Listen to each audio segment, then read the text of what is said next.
Ano nangyayari? U-turn, Sabad Santos, hindi na makapasok ang tao. Tama, mali? Noong araw, pagsasakay ka, Cubao, Divisoria, U-turn, pagdating ng Binondo Church, maglalakad ang tao. Simula 8 na Binondo hanggang 8 na Recto at tatawid para sasakay South Drag papunta rito sa Velasquez, Tondo. Tama, mali? Ngayon, mamaya, pasyal kayo sa Divisoria.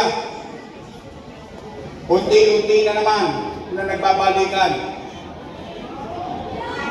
Tanong, sino sa inyo naka-experience? Naglalakad ka, kalsada, nasagi mo yung tindahan, ikaw pa mali. Diba?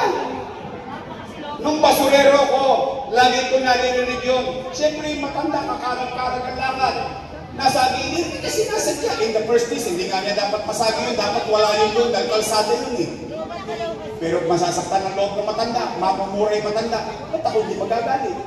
Kaya ako yan nilinis lahat. Arteng, naubos yan. Inubos ko lahat yan. Pinakiusapan ko sa silang lahat. Tumigil na kayo. Nakaka-jumper dyan sa Arteng. Ay, si Junior Rock, siya ang inuusap ko. Ngayon, nagbabalikan na naman sila. Tanghaling tapa, gabi, araw.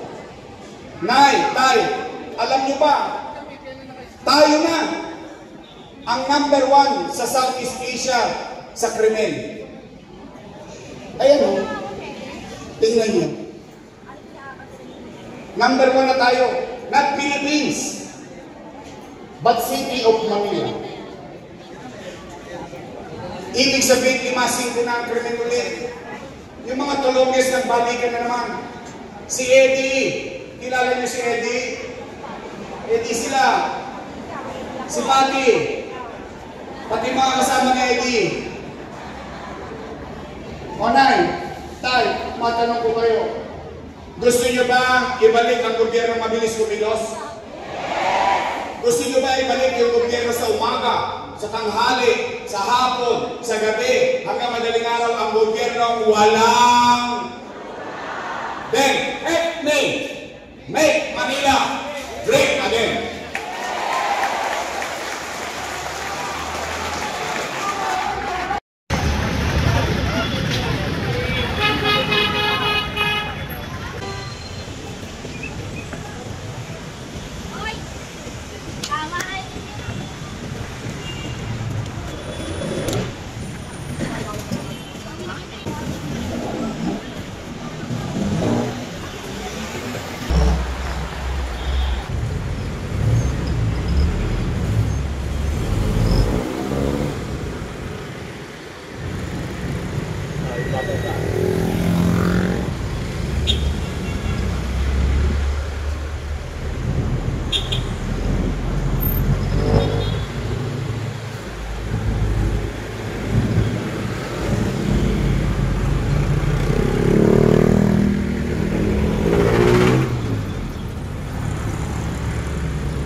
Isang mapagpalang hapon mga kababayan. Nandito po tayo ngayon sa may Divisoria.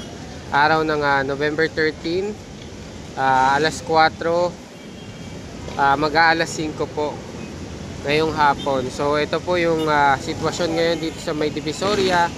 Medyo masikip nga po yung daloy ng trapiko. Unexpected natin na mas sisikip pa ito dahil dala nga po ng magpapasko. So maya maya tignan natin yung lagay sa baba nung etong Divisoria. Dito rin sa area na to, ayan, sobrang sikip na rin ang daloy ng trapiko. So, yan, lakad muna tayo.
So, bandang area dito, meron na ding blue tent. Yung mga vendor po dito. So, silipin po natin hanggang dulo itong kung gaano kahaba itong tinayong blue tent po dito sa may gilid ng Juan Luna Street.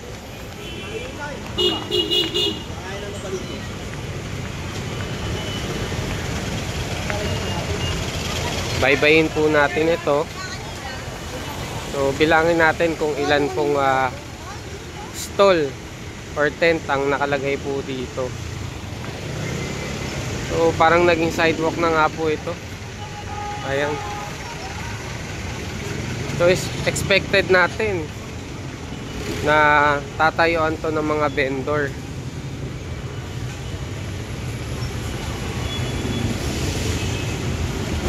Kaya lang, as far as I know, itong area na to is madalas ian.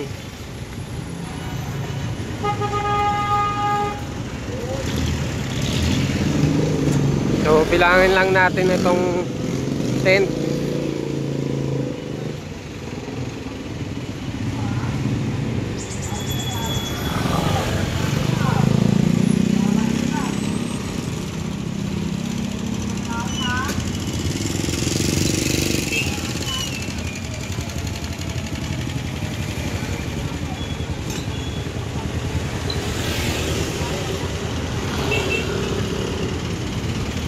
May nakapark pa dito.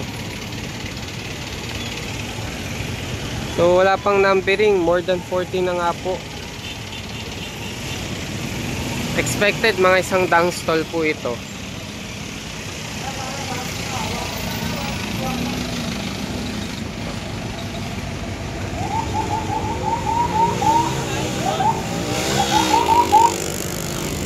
So, for the meantime, hanggang dito lang yung area nung pinagtayuan ng blue tent po dito. Zoom out lang natin para mas malinaw natin makita kung gaano kaiksi na lang yung dinadaan ng area ng tao.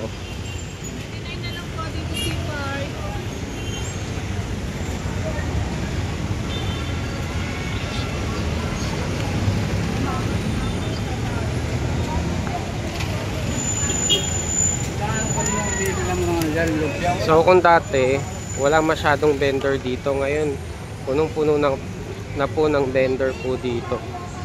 Ayan, kabilaan po, and nagkaroon na rin po ng terminal ng e-trike po dito. Punong-puno rin po ng vendor talaga. Ayan, kaya bandang dito sa part dito sa may parteng Juan Luna,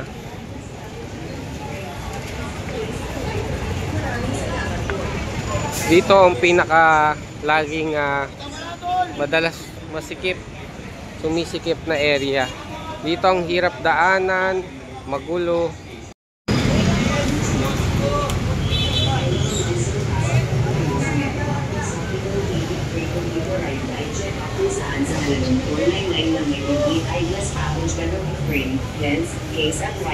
Maraming salamat po. Ay mga ma'am, sir, pasok na po sa metro address.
Update naman po tayo sa gabi mga kababayan. Ito po ang Divisoria kapag gabi naman po.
Kabilaan po yan.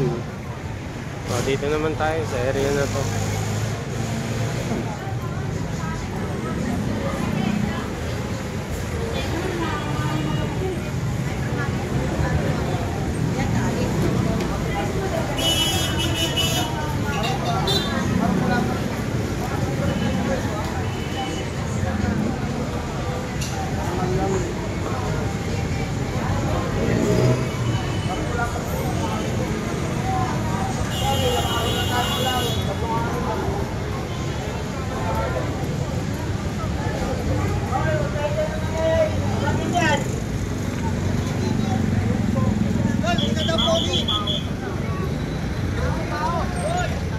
Hoy, abante mo na yan, hoy!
Avocado shake, purong prutas.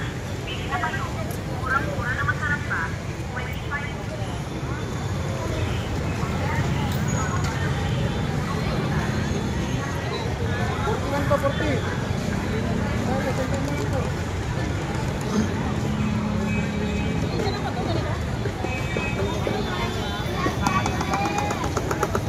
Ganda na lang daw, boss. Dali lang ng saging!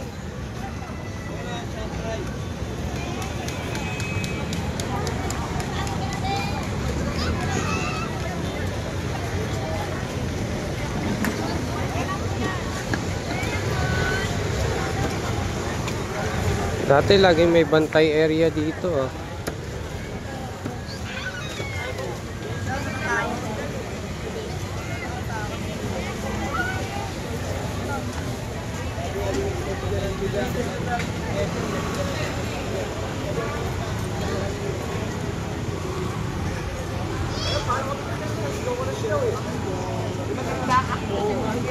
Matatakot eh.